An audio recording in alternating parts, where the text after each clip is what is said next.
generation which grew up and learned to love and drive automobiles of the 90s would love this edition of Race Weekend, which showcases highlights and sidelights of the legends of the 90s car meetup at the Park Links in Pasig City.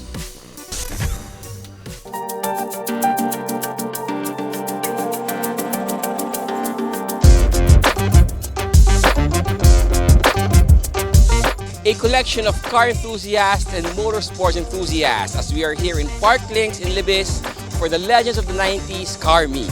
Let's go check them out.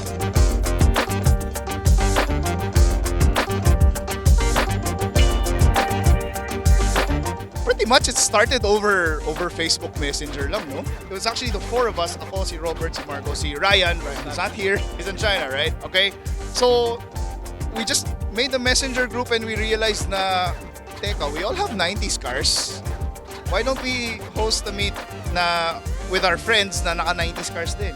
So, kumbaga, we each come from different brands and genres. So parang we relate dun sa parang struggle, I guess the struggle of owning a 90s car, but also the good things that come with it, diba? Parang you trying to build a car that is not ordinary, right? Something that you don't see often anymore. Yeah. Getting it running, right? Getting it to a reliable state. Yeah. So, so parang that kind of like we realized, parang, okay, we're bonding over this. Maybe there are others out there who share the same passion. So that's why we started Legends of the 90s.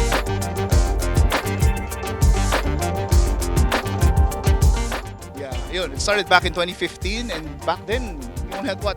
30 participants? 30 cars. Pero even then, yung kumbaga yung sampling namin of cars was cream of the crop na. You have Galant VR4s, NSXs, diba? Few GTRs here and there. It was also our selfish way of parang, okay, let's try to see if we can make the rarer 90s cars that we don't really see every day. Yeah. Parang if we make an open call or we create this meet, I wonder what types of cars, and we've seen anything from like original 90s rally cars like Pulsars to Ferrari. Yeah, we've had a Ferrari come in last time, no? Yeah. The pandemic, Testarossa. Testarossa come in and a couple of Porsches din, di ba? So it's always a wild card for us. Kaya nakakagana lagi mag-organize ng meet na ganito. Kasi kahit kaming mga organizer, we're always surprised. Well, Legends is truly different. As you see, one, it's exclusive. Two, talagang cream of the crop. And let's say, even if it's exclusive, everybody's still welcome to come and join and spectate and check out the cars and even bond with us. It's not, that's open. It's just, we want to keep a certain level of cars, the quality of cars up there, so that everybody has some, well, we don't want to say naman, everybody can look up to us. It's not that. It's that we just want to preserve a standard that is still friendly.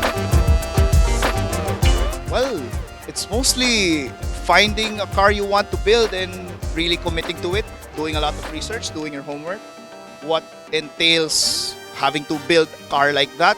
Diba? Like, sa akin, for example, it's not easy to build an RX-7. It doesn't have a piston engine. Diba? So, I had to go through all of that, and I think majority, if not all of the people present here, have had to experience that kind of hardship. Yeah. So, you just gotta get into it and do it, diba? Na study up and do what we did. As a spectator, these cars, you can come and join us, check out the cars, because these cars are not daily cars. Some of the cars came in trailers. Because one, hindi garage queen sila. Show builds talaga yung iba. Because, it's not because ginawa nilang pang show, pero mahal na mga may-ari yung mga kotse. May mga kanya-kanyang story. Mayroong mga, syempre, mga touching stories na kotse ng lolo nila o tatay nila or yun yung kotse nung when they were growing up.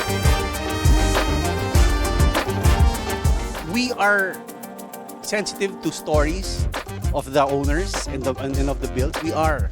So that touches us too. We appreciate like the cars that are built as race cars and they actually use it, right? So they drive the car to the track, they race, they come back, and And then this event, yeah, definitely. Kasi we all actually all raced before then, so we appreciate that then. So it's really, yeah, there's really no single formula. It's just really about the connection that you have with the car and sharing that. And if you feel that, parang okay, it's something that we also want to share with the rest of, everyone who comes and watches this meet and experiences it. Yeah, you'll be able to get it, for sure. So, if you want to find out more about our event, please follow our Facebook page. It's Legends of the 90s. Most of the it's only one. Most of the updates are there. And if we open our screening, it's usually announced there, only on the page. And then yung applications natin are via email na and everything. So, you just follow the steps and the instructions we provide. If you want to join and participate eventually at our next event, yeah, feel free. We'll be waiting for your applications at our inbox. And that does it for our coverage of the Legend of the 90s car meet here in Park Links in Libis. Be sure to check us out next week for more race weekend action.